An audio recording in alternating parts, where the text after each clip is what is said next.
سبيل الدموع سبيل مريح تنهدى يا صاحي كي تستريح بسم الله الرحمن الرحيم. السلام عليكم ورحمة الله وبركاته. Waalaikumsalam. Alhamdulillah, alhamdulillah rabbil alamin, wa bihi nasta'in ala umuri dunya waddin, wassalatu wassalamu ala sayyidina rasulillah sayyidina wa maulana Muhammad ibn Abdullah wa ala alihi wa sahbihi wa man wala. Allahumma salli wa sallim ala sayyidina Muhammadin nurika sari wa madadika al-jari wa jum'ana bihi bi kulli atwarina wa ala alihi wa sahbihi ya nur. Rabbi shrah li sadri wa yassir li amri wa hlul 'uqdatam min lisani yafqahu qawli. Subhanaka la ilma lana illa ma 'allamtana innaka antal alimul hakim. Wala haula wala quwwata illa billahil aliyyil azim. Alhamdulillah, puji syukur kehadirat Allah Subhanahu wa taala yang mana kembali mengumpulkan kita di mushola ini, di langgar ini dalam keadaan sehat walafiat. Alhamdulillahirabbil alamin atas nikmat sehat, kesempatan berkumpul dalam kebaikan serta ketaatan. Dan mudah-mudahan apa saja yang kita korbankan, yang kita keluarkan, sehingganya bisa sama-sama mencari keridhaan Allah, itu memiliki nilai yang besar di sisi Allah Subhanahu wa taala. Seluruh panitia yang meluangkan waktunya, seluruh anggota yang mengorbankan hartanya, mudah-mudahan Allah balas dengan kebaikan yang berlipat ganda di sisi Allah. Khusus saudara Ramli lah, pagi-pagi Ma'ambili, Mas Ahmed, lain sebagainya, ini diborong Ramli berataan ini. Nah, jadi mudah-mudahan berkah. Amin, Allahumma amin ya rabbal alamin. Salawat dan salam mudah-mudahan selalu tercurah, tersampaikan kepada baginda Rasul Muhammad sallallahu alaihi wasallam beserta keluarganya, sahabat-sahabatnya sekalian. Nawaina ta'allum wa ta'lim wa tadabur wa tadhkir wa naf'a wal intifa' wal ifadah wal istifadah wal hasa 'ala tamassuki bi kitabillah wa sunnati rasulih wa du'a ila al-huda wa dalalah 'ala al-khair ibtigha' wa shillah wa mardatihi wa qurbihi wa sawabihi subhanahu wa ta'ala. Qala Sayyidul Musannif rahimahullahu ta'ala wa nafa'ana bihi wa bi'ulumihi bid-darin amin radhiyallahu anna wa ankum ajma'in. Adab masuk ke dalam masjid. Jadi Al-Imam Hujjatul Islam Abu Hamid Muhammad bin Muhammad Al-Ghazali di dalam kitab beliau Bidayatul Hidayah menjelaskan tentang adab-adab masuk ke dalam masjid. Masjid adalah bangunan ataupun tempat yang tidaklah dibangun kecuali semata-mata karena Allah. Masjid bahkan pula yang diajarkan oleh Nabi SAW ketika beliau hijrah ke kota Madinah, yang pertama kali beliau bangun itu adalah masjid. Ada satu masjid namanya Masjid Quba, yang mana masjid tersebut ketika beliau sampai di kota Madinah, di rumah Kalsum bin Khadam, beliau menginap beberapa hari di sana di kota Madinah. Sebelum masuk kota Madinah, beliau bangun masjid dahulu. Bahkan baju beliau kotor karena debu. Tangan beliau kotor karena membangun masjid tersebut yang sampai sekarang kita kenal dengan Masjid Kuba. Jadi Nabi SAW ketika hijrah, kadang beliau mencari rumah, kadang mencari kabul, kadang mencari gawian, kadang. Tetapi yang beliau utamakan pertama kali itu masjid. Kenapa? Masjid itu pusatnya ibadah, pusatnya kita bersyukur, beribadah kepada Allah Subhanahu wa Ta'ala. Makanya orang yang mewakafkan masjid, tanahnya itu bukan tanahnya lagi, tetapi itu adalah milik setiap muslim yang mengucap la ilaha illallah Muhammadur Rasulullah. Masjid Salaman, lain ampun orang salaman aja, siapa aja nang muslim biar di puncak kampung sana inya berhak kepada masjid tersebut. Jadi itulah masjid. Makanya ketika orang masuk ke dalam masjid harus berisi adab-adab. Amun kada beradab, nah itu yang dikhawatirkan. Duduk di dalam masjid bukan mendapat pahala, malah takut terhadap dosa. Jadi dia duduk sebentar di masjid, nilainya pahala besar. Nah apa? Etikaf. Dia duduk 2 hari 2 malam di dalam rumah belum tentu ada nilai pahala. Tapi duduk 1 malam di dalam masjid, dia niat etikaf, walau sambil guling-guling, sambil mengaruh misalkan, maka nilainya pahala. Nah, ini luar biasanya masjid lah. Makanya orang yang mewakafkan hartanya ke masjid itu pahalanya besar. Kenapa? Manfaat dasar agama, manfaat dasar dakwah, manfaat dasar kebaikan umat Islam. Bila biar nang majelisan ini memanfaatkan harta, dia nukar ini dan itu, berisi harta ini dan itu, apa aja ampun dia, itu ada pertanggungjawaban. Ad-dunya halaluha hisab. Dia berisi sepeda motor, berisi baju, berisi rumah, harta, itu akan dipertanggungjawabkan di sisi Allah. Ad-dunya halaluha hisab. Nah halal harta dia itu akan dipertanggungjawabkan. Wa haramuha ada. Tapi kalau yang haram harta dia itu sudah pasti ada. Lalu kayak apa supaya hisab kita ini berkurang, malahan ada manfaat? Dia gunakan harta tadi banyak kepada ketaatan, banyak kepada kebaikan, banyak kepada dakwah, maka insya Allah itu bukan lagi hisab. Tapi kan kebanyakan kita sayang lah, sayang mengeluarkan, maka sayangnya biar itu hisab di sisi Allah. Tapi ketika biar keluarkan dalam kebaikan, maka itu tadi akan menjadi simpanan dia sebenarnya. Apalagi kalau bisa membangun masjid, membantu masjid, membangun majelis, madrasah, lain sebagainya, itu nilai besar di sisi Allah. Nah, jadi ketika masuk ke dalam masjid, jangan lupa untuk punya adab-adab. Satu, yang pertama, apabila engkau hendak masuk ke dalam masjid, maka dahulukan kakimu yang kanan. Nah, kenapa? Masjid itu tempat baik. Amun dia hendak masuk ke pasar, pakai batis kiri. Kenapa? Pasar itu tempat kada baik.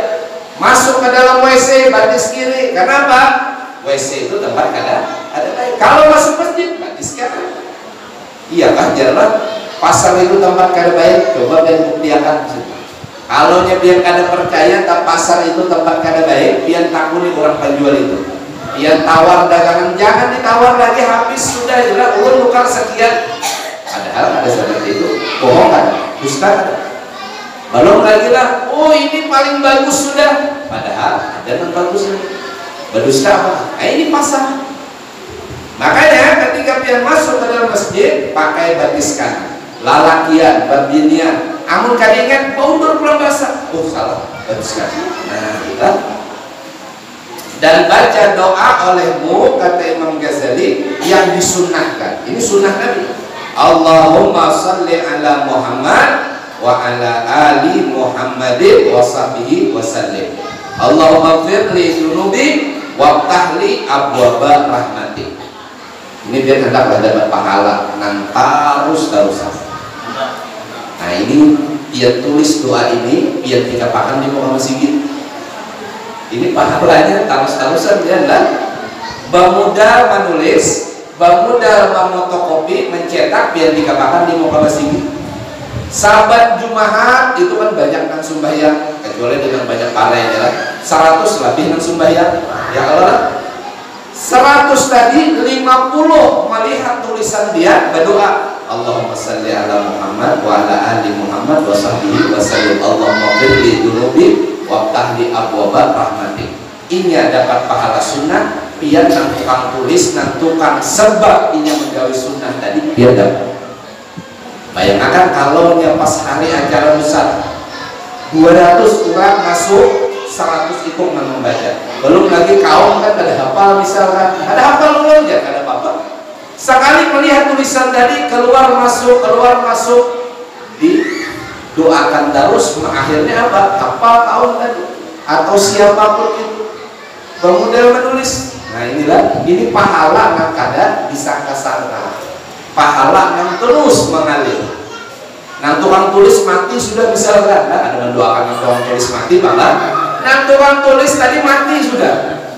Cuman apa? Cuman tulisannya masih ada. Mulai nang tuha sampai nang anom tadi sampai tuha beanakan, anaknya membaca dua tulisan itu tadi, maka pahala terus. Orangnya sudah dalam tanah, pahalanya terus di masjid cinta. Nah, makanya bilanya pian itulah di masjid, apa aja bangunan masjid, apa aja sumbangan kurang, selagi masih kalau dipakai jangan dibuang. Oh ini jarum sudah durek, ininya dari kalau masih kau dipasang barang aja di mana dipasang, di susu pakan. Kenapa? Itu wakaf kurang, itu pemberian kurang. Bisa jadi kurang nama Bali itu sudah arwah. Bisa jadi dahulu orang gotong royong mencari ke hutan kayu itu tadi, maka inya andak di situ, selama inya berandak pahala terus kasih kurang kan. Tiba-tiba dia menggana di masjid, ini karena kau usah dipakai lagi, buang aja. Jangan. Kalau nya misalkan masih kau dipakai susu pakan, andak di mana lah, barang aja. Kalau nya ada kau juga timbunakan di dalam itu, maka selama itu pula pahala mengalir kasih orang. Makanya lah masjid dan tuha-tuha itu berakahnya ganal. Kenapa? Masjid dan tuha itu berakah orang bahaya, orang gotong royong lain sebagainya. Nah itu masjid. Artinya nang apa aja nang pihak anda di sana, Quran sebiji, sampai kulitnya ini habis sudah. Kenapa? Kalah awasan. Kenapa apa? Kalau nya masih bisa dipakai anda di sana. Dia nukarakan galasnya sudah hilang tangkainya, jangan dibuang. Kalau masih bisa dipakai terus gunakan. Ada yang nukarakan tikar, kalau masih bisa dipakai pakai terus. Maka itu menjadi simpanan orang yang bersumbang dan berwakaf. Ini luar biasa.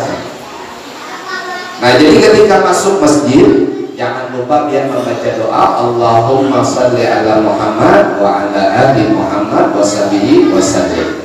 Allahumma firli dunubi wa tahli abwaba rahmatik. Ya Allah, berikanlah rahmatmu dan salam sejahtera kepada pengguru kami Nabi Muhammad sallallahu alaihi wasallam dan kepada keluarga serta sahabat baginda Rasul. Ya Allah, ampunilah dosaku dan bukakanlah bagiku pintu-pintu rahmatmu. Jadi selama pian tak ada di dalam masjid, pian dibukakan pintu rahmat. Nah jadi kalau ini hendak pahala ganal, adalah tulis atau cetak, hendak dibuka masjid. Nah ini kan mandalla ala khairin falahu mislu ajri fa'ilihi. Menunjukkan kepada kebaikan, insya Allah biar dapat kebaikan. Jadi tulis, cetak, hendak dibuka masjid. Lawan masjid berapa? 3, ulangkan 3. Doa masuk, doa keluar. Maka siapa aja yang membaca itu tadi, dia dapat pahala. Walaupun dia jarang ke masjid, cuma jangan jauh lah. Walaupun jarang ke masjid, setahun sekali ke masjid, ya lah. Sekali ke masjid dia sembahyang di muka imam. Nah ini jangan lah. Apabila engkau melihat di dalam masjid Orang menjual sesuatu, orang berjualan di dalam masjid lah. Maka kata olehmu, ucapkan olehmu sunnah. Mudah-mudahan Allah Ta'ala tidak memberi keuntungan kepada perniagaan.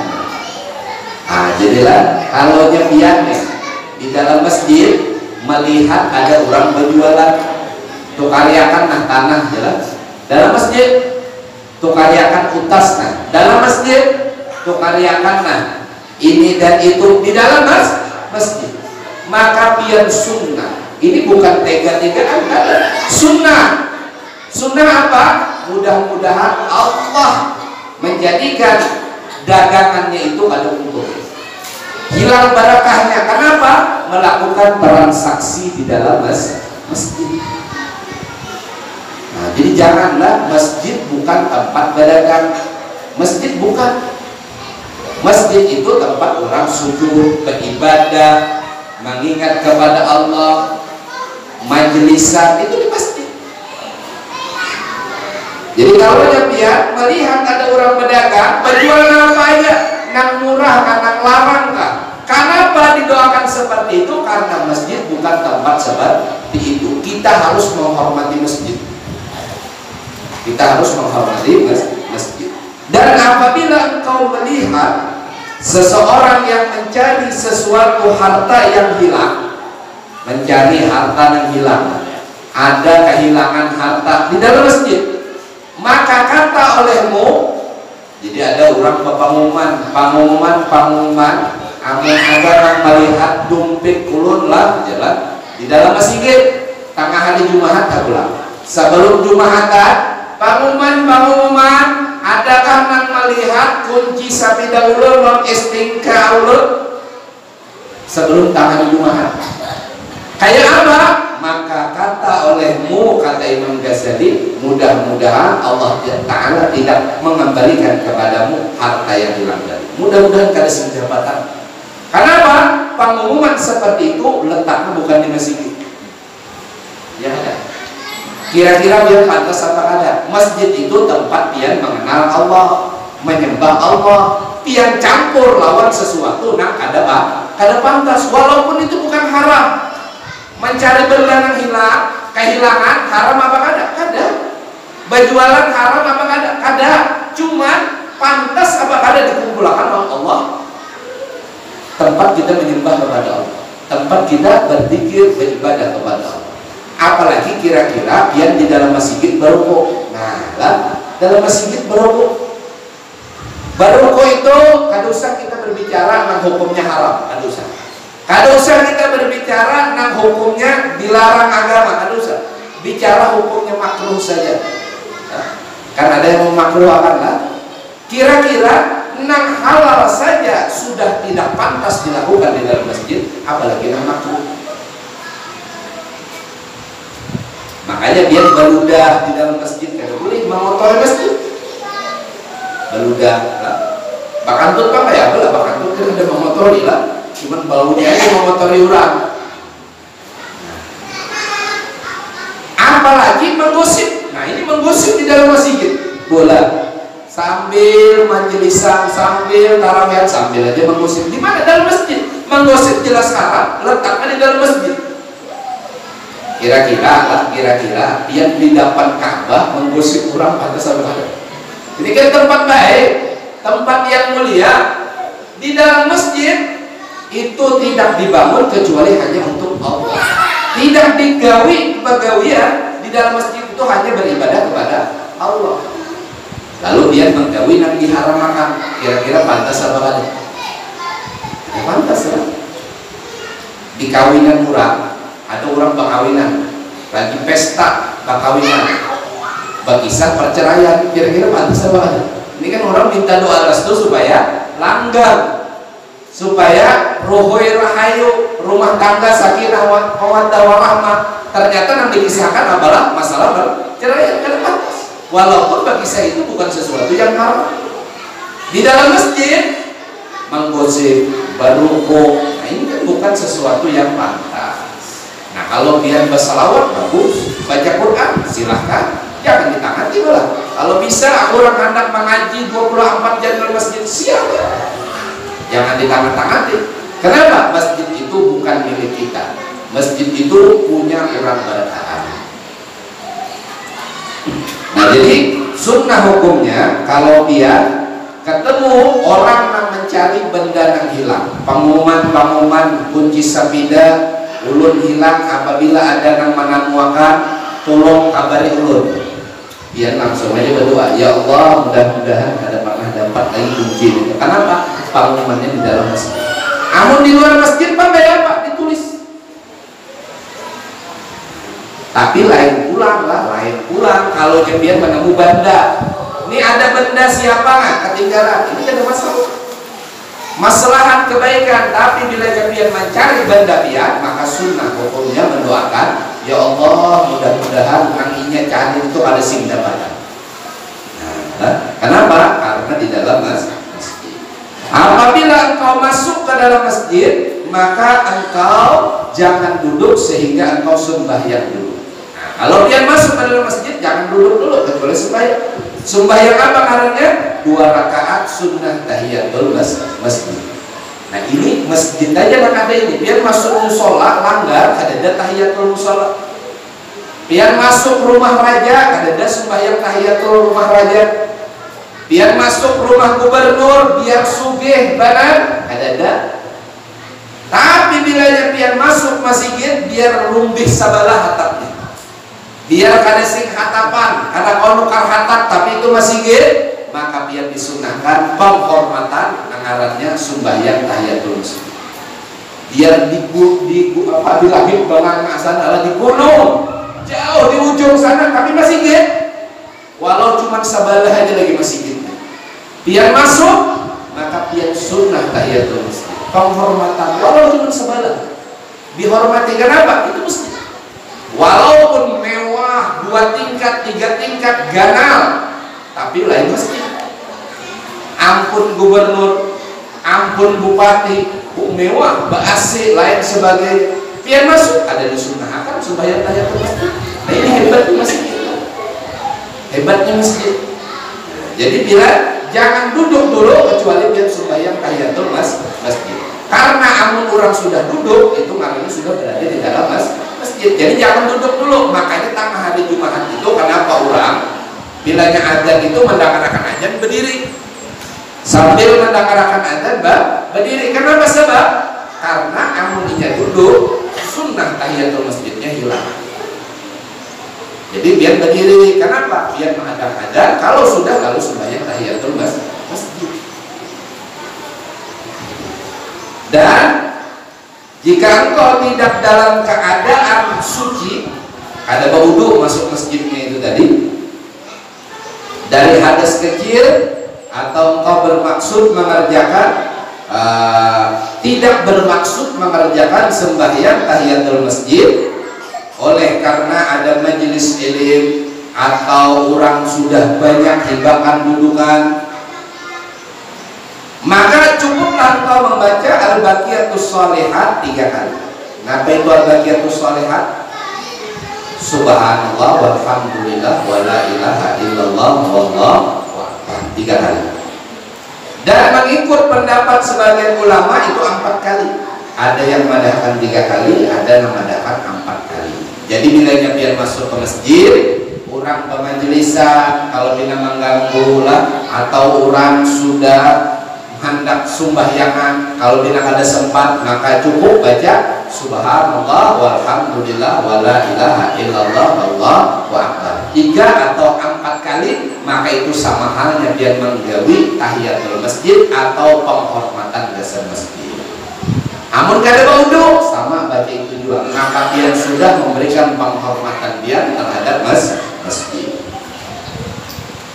Dan ada pula yang berpendapat hendaklah dibaca 3 kali bagi orang yang tidak ada wudu, dan sekali saja bagi orang yang ada wudu, yaitu Al-Baqiyatus Shalihat subhanallah walhamdulillah wala ilaha illallah wallahu akbar.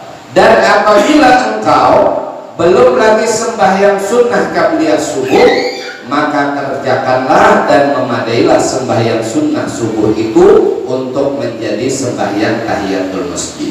Jadi kalau misalkan pian subuh masuk ke masjid, pian balung sembahyang sunnah subuh qabliyah atau sholat fajar, lalu pian hendak menggabung tahiyat langsung lawan sunnah subuh, apakah boleh? Maka boleh, tapi pahalanya ada sama lawan orang yang 2 rakaat tahiyatul masjid lalu 2 rakaat sembahyang sunnah subuh.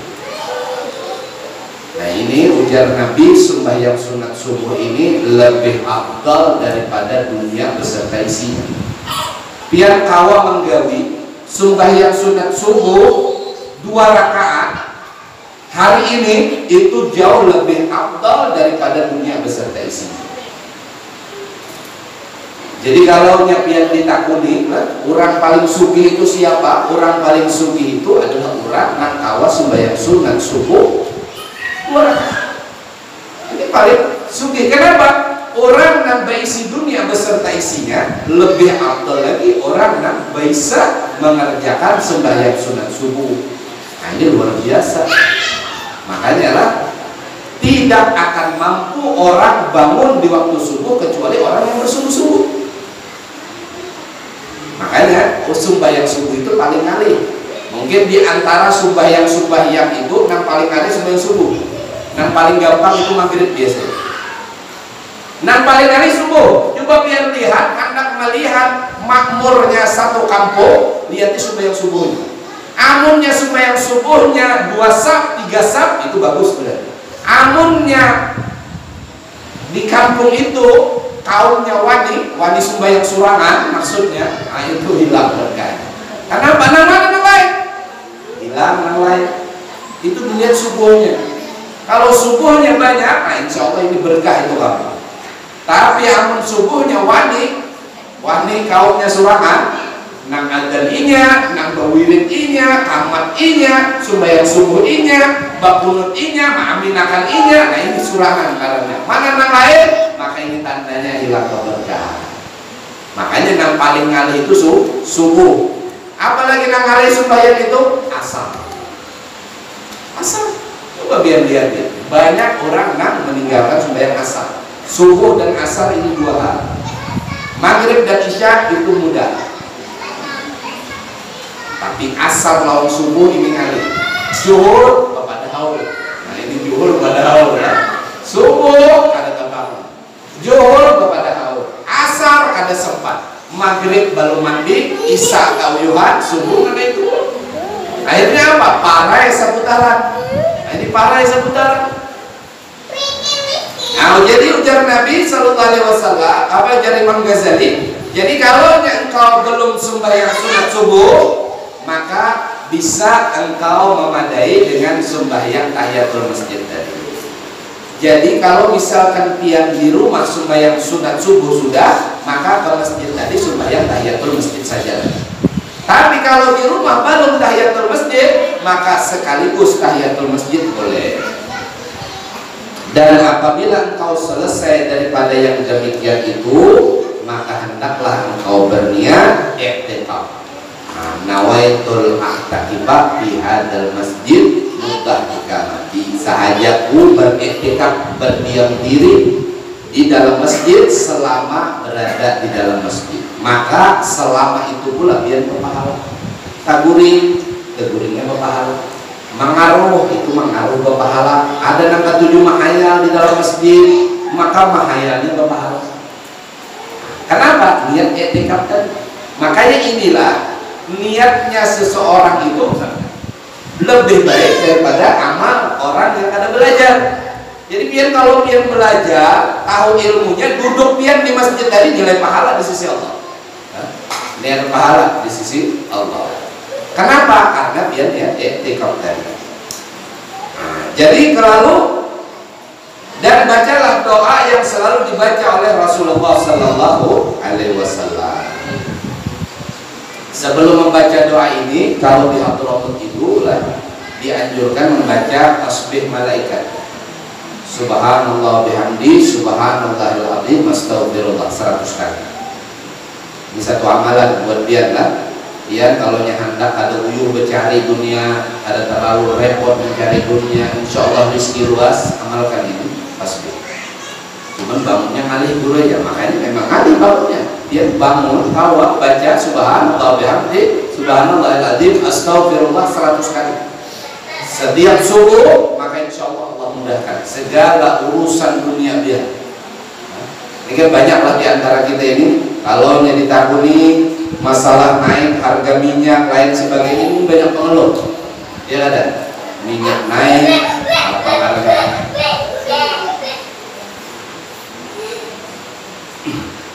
ada harga minyak naik, beras naik, lain sebagainya. Nah ini ada satu amalan daripada Sayyidil Habib Umar, yang mana amalan ini bagi orang yang suka mengeluh, ketujuh mengeluh.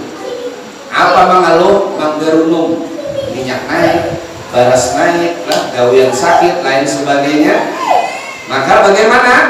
Maka ujar beliau, amalkan Rabbi syrah li sadri wa yassir li amri 100 kali. Wahlul 'uqdatam min lisani yafqahu qawli. Rabbi syrah li sadri wa yassir li amri wahlul 'uqdatam min lisani yafqahu qawli 100 kali. Jadi biar kalau ada punya keluhan, ada punya